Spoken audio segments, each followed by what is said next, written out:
नमस्कार मु संयुक्ता आपण मानकु the urban garden diary by Sanyukta को स्वागत करुछि। आजिर वीडियो रे आमे देखिबा जे गछ डालरू किपरि सहज उपाय रे नुआ गछ प्रस्तुत करा जाय, केउ डाल बाछिबे, केमिति कटिंग करिवे, केउ माटी रे लगाइबे एवं शीघ्र मूल बाहरिबा पई बा चेरो बाहरिबा पई केउ केउ कथार ध्यान देबे। सबु किछि मु आज आपण मानक सह शेयर करिवि। मते किछि सब्सक्राइबर 2-3 थर पचारलेणी जे गछ डालरू केमती गछ करचंती हमकु टिके जणातु। तो आजिर वीडियोटा सेथि पई तेणु वीडियोटी को शेष पर्यंत निश्चय देखंतु। तो चलंतु आरंभ करिबा आजिर डाल लगेबार संपूर्ण प्रोसेस। कोनोसी भी पट आपण बाछिबे चेर लगेया पई सेथिरे भलो किना आपण कणा कर देबे। देखंतु मु केते करसी जेमती पानी आदु जमा हे कि रहिबनी सेमती आपण करिवे। तापर से कणारे आपण दे देबे गोड़ी पत्थर किंबा माठिया को मु भांगी की दे देली। तापर बाली मु पूरा बाली रे ही लगाए, कोनोसी माटी नाही, कोनोसी कोकोपीट नाही।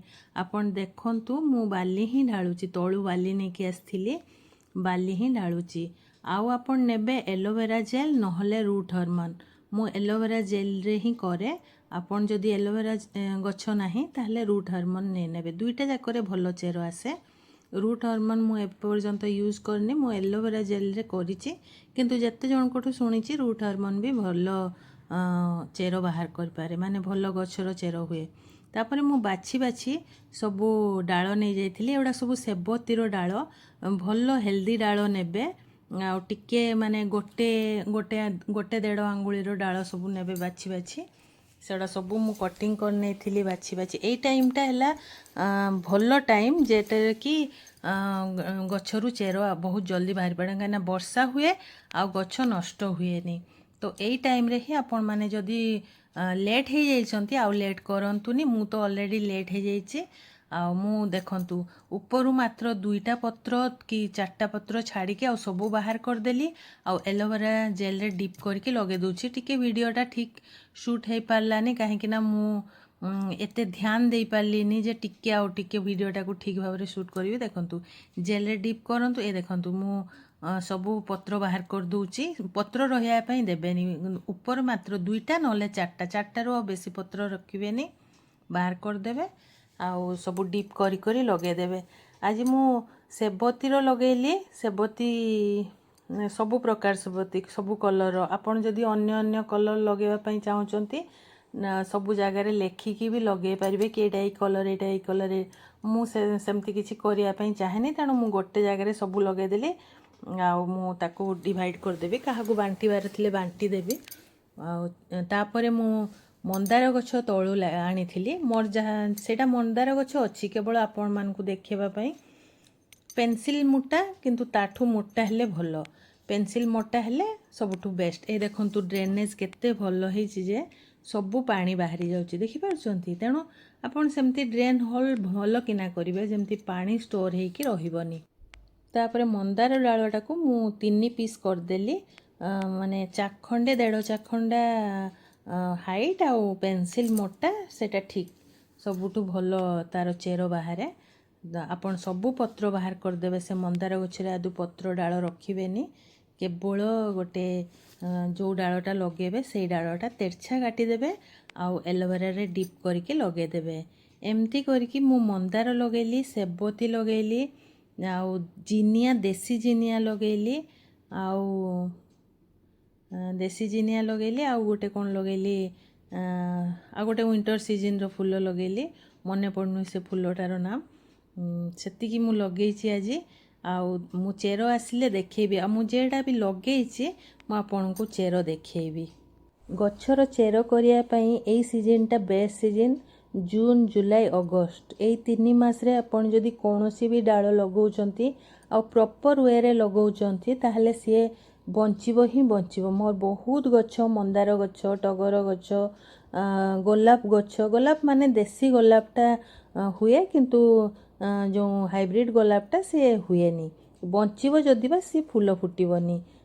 तेणु आउ गेंडू गछ मु लगेइछि। देखंतु गेंडू भी सेमतिका डाळ भांगी आनिबे आउ तळु सबु पत्र बाहर कर देबे, ऊपर मात्र 2-4टा पत्र रखिबे।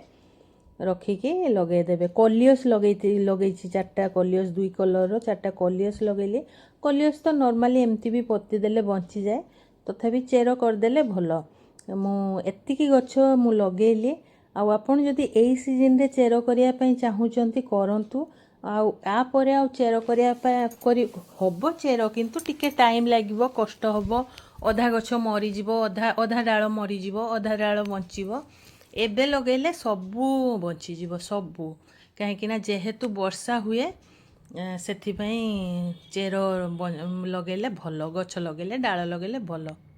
ଏମିତି ବି ଡାଳ ଲଗେଇଲେ ବଞ୍ଚିଯିବ। ଆପଣଙ୍କ ପାଖରେ ଯଦି ରୁଟ୍ ହାର୍ମୋନ୍ ନାହିଁ ଆଉ ଏଲୋଭେରା ଜେଲ୍ ନାହିଁ, ବଞ୍ଚିବ, କିନ୍ତୁ ଲେଟ୍ରେ ଚେର ବାହାରେ। ଆପଣ ଯଦି ରୁଟ୍ ହାର୍ମୋନ୍ ଆଉ ଏଲୋଭେରା ଜେଲ୍ ଲଗେଇଦେବେ, ଚେର ବହୁତ ଜଲ୍ଦି ବାହାରିବ, 10-15 ଦିନରେ ଚେର ବାହାରିଯିବ। ତେଣୁ ଆପଣ ୟୁଜ୍ କରନ୍ତୁ ରୁଟ୍ ହାର୍ମୋନ୍ ଆଉ ଏଲୋଭେରା ଜେଲ୍ର। ନ ହେଇକି ବି ବଞ୍ଚିବ, କିନ୍ତୁ ଟିକେ ଟାଇମ୍ ଲାଗିବ, ଟିକେ ଲେଟ୍ରେ ଚେର ବାହାରିବ। ଏଇଟା ସବୁ ଲଗେଇ ସାରିଲା ପରେ ମୁଁ ପାଣି ଦେଇଦେଲି ଭଲ କିନା ଛିଞ୍ଚି, ଆଉ ଆକୁ ନେଇକି ସାଇଡ଼୍ ଏରିଆରେ ରଖିଦେଲି। ପୁରା ଛାଇ ପଡ଼ିବା ଦରକାର, ଆପଣ ଖରାରେ ଆଦୌ ରଖିବେନି, ଖରାରେ ରଖିଲେ ସେ ମରିଯିବ। ଏ ଦେଖନ୍ତୁ ମୁଁ ପୁରା ଛାଇରେ ରଖିଦେଲି ଆଣିକି। ଏଠି ଯେହେତୁ ସୋଲାର ପ୍ୟାନେଲ୍ ଲାଗିଛି, ତା ତଳେ ମୁଁ ରଖିଦେଲି। ଆଉ ସାଇଡ଼୍ରେ ଅନ୍ୟ ଗଛ ଅଛି, ତେଣୁ ଖରା ପଡ଼ିବନି। ଆଉ ଏଥିରେ କ'ଣ କରିବେ, ପ୍ରତ୍ୟେକ ଦିନ ଟିକେ ପାଣି ସ୍ପ୍ରେ କରିଦେବେ। ବହୁତ ଢାଳି ଦେବେନି, ଖାଲି ଟିକେ ଟିକେ ସ୍ପ୍ରେ କରିଦେବେ। ବାଲି ତ, ବାଲିଟା ଏତେ ଜଲ୍ଦି ଶୁଖେନି। ଆଉ ମୁଁ ଏବେ ଆପଣମାନଙ୍କୁ ଦେଖାଉଛି, ଅନ୍ୟ ଜାଗାରେ ମୁଁ ଲଗେଇଥିଲି, ମାସେ ହେଇଗଲାଣି ମୋର ଏଇଟା ଲଗେଇବାର। ଏ ଦେଖନ୍ତୁ, ଏଇଟା ଧଳା ମନ୍ଦାରଟା କେତେ ସୁନ୍ଦର ଗ୍ରୋଥ୍ ଆସିଛି, ଫୁଲ କଢ଼ ଆସିଲାଣି। ଆଉ ତା ଚେର ଦେଖନ୍ତୁ କେମିତି ହେଇଛି, କେତିକି ଚେର ବାହାରିଛି ତାର ଦେଖନ୍ତୁ। ଆଉ ଆପଣମାନେ ବି ଲଗାନ୍ତୁ, ଦେଖିବେ ନିଶ୍ଚୟ ଆପଣ ସକ୍ସେସ୍ ହେବେ। ଏଥିରେ କିଛି ନାହିଁ। ଆଉ ସେ ଯେଉଁ ଲଗେଇଦେଲେ ଗଛ, ତାକୁ ହଲେଇବେନି, ତାକୁ ଛୁଇଁବେନି, ତାର ଡାଳ ପତ୍ର ନ ବାହାରିଲା ପର୍ଯ୍ୟନ୍ତ। ଏଇଟା ଯେହେତୁ ମୁଁ ଆପଣମାନଙ୍କୁ ଓପାଡ଼ିକି ଦେଖେଇଦେଲି, ତେଣୁ ଗୋଟେ ଛୋଟ ଗମଲାରେ ଏବେ ମୁଁ ୟାକୁ ଲଗେଇଦେବି। ପରେ ୟାକୁ ମୁଁ ବଡ଼ ଜାଗାକୁ ସିଫ୍ଟ କରିବି। ଏବେ ମୁଁ ଗୋଟେ ଛୋଟ ଜାଗାରେ ଲଗେଇ ଦେଇଛି, ୟାକୁ ଲଗେଇକି ପାଣି ଦେଇକି ୟାକୁ ବି ଛାଇ ଜାଗାରେ ରଖିଦେଇଛି। ଆଶା କରୁଛି ଆଜିର ଏହି ଭିଡ଼ିଓଟି ଆପଣମାନଙ୍କୁ ନିଶ୍ଚୟ ଭଲ ଲାଗିଥିବ। ଡାଳରୁ ନୂଆ ଗଛ ପ୍ରସ୍ତୁତ କରିବାର ପ୍ରଣାଳୀ ଆପଣମାନେ ବୁଝିପାରିଥିବେ। ଯଦି ଆପଣମାନଙ୍କର କିଛି ପ୍ରଶ୍ନ ଥାଏ ତ କମେଣ୍ଟରେ ନିଶ୍ଚୟ ଲେଖନ୍ତୁ। ଭିଡ଼ିଓଟିକୁ ସେୟାର କରନ୍ତୁ, ଲାଇକ୍ କରନ୍ତୁ, ଚ୍ୟାନେଲଟିକୁ ସବସ୍କ୍ରାଇବ୍ କରନ୍ତୁ। ପୁଣି ଦେଖା ହେବ ଆଉ ଗୋଟିଏ ନୂଆ ଭିଡ଼ିଓରେ। ସେ ପର୍ଯ୍ୟନ୍ତ ରହିଲି, ବାଏ ବାଏ, ଜୟ ଜଗନ୍ନାଥ।